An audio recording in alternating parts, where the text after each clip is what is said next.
रूस का S-400 air defence system America के लिए बड़ी परेशानी बन गया है। भारत और चीन समेत 5 देशों ने इसे खरीदा है। तुर्की नाटो में शामिल है। उसने जब S-400 खरीदा तो अमेरिका ने उस पर सख्त प्रतिबंध लगा दिए। ट्रंप प्रशासन ने मान लिया कि वो इस सिस्टम के जरिए अमेरिकी सुरक्षा में सेंध लगाने की फिराक में है। उसे पक्का यकीन है कि वो इसका इस्तेमाल अमेरिका के खिलाफ करेगा। इस सिस्टम के जरिए अमेरिकी F-16 फाइटर जेट में टोह लेने का शक खुद अमेरिकी राष्ट्रपति ट्रंप जता चुके हैं। इसके बाद ही ट्रंप ने तुर्की पर कई सारे आर्थिक प्रतिबंध लगा दिए। वहीं भारत ने जब 2018 में रूस से S-400 की 4 रेजिमेंट्स की डील की थी, तब अमेरिका ने इस पर नाराजगी जताई थी, लेकिन इससे ज्यादा वो कुछ नहीं कर पाया, क्योंकि भारत ने साफ कर दिया था कि वो अपनी रक्षा जरूरतों को हर कीमत पर पूरा करेगा। 5.43 अरब डॉलर की इस डील के लिए भारत एडवांस पेमेंट भी कर चुका है। इसकी पहली खेप भारत को अगले साल अगस्त तक मिल सकती है। भारत के लिए बड़े काम का है ये सिस्टम।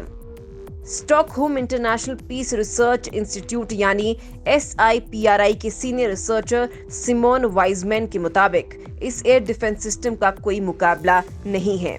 अमेरिका के पास भी इतना एडवांस सिस्टम नहीं है, लेकिन ये भी सच है कि हर देश इसे खरीद नहीं सकता है, क्योंकि S-400 बेहद महंगा है।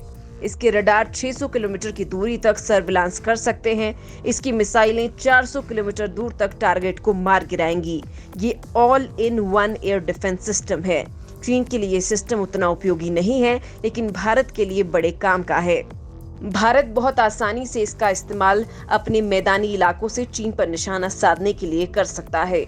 पाकिस्तान सीमा पर तो S-400 बेहद कारगर साबित होगा। ये लड़ाई का रुख ही बदल देगा। मिलिट्री एनालिस्ट केविन ब्रांड के मुताबिक कोई भी मिसाइल, चाहे मिडिल हो, लॉन्ग हो या फिर स्मॉल, किसी भी रेंज की मिसाइल इस पर फिट की जा सकती है। भारत के पास ये सभी मौजूद हैं। ये मिनटों में कहीं भी तैनात किया जा सकता है। बहुत आसानी से ऑपरेशनल हो जाता है। चीन और पाकिस्तान की तरफ से दोहरे खतरे के मद्देनजर भारत को इसकी जरूरत बहुत ज्यादा है। अमेरिका को S-400 से क्या दिक्कत है?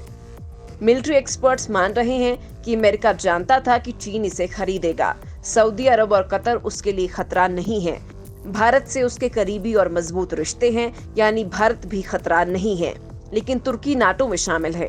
वो लगातार अमेरिका के करीबी अरब और यूरोप के देशों के खिलाफ आक्रामक रुख अपना रहा है। अमेरिका को इन्हीं देशों की फिक्र है।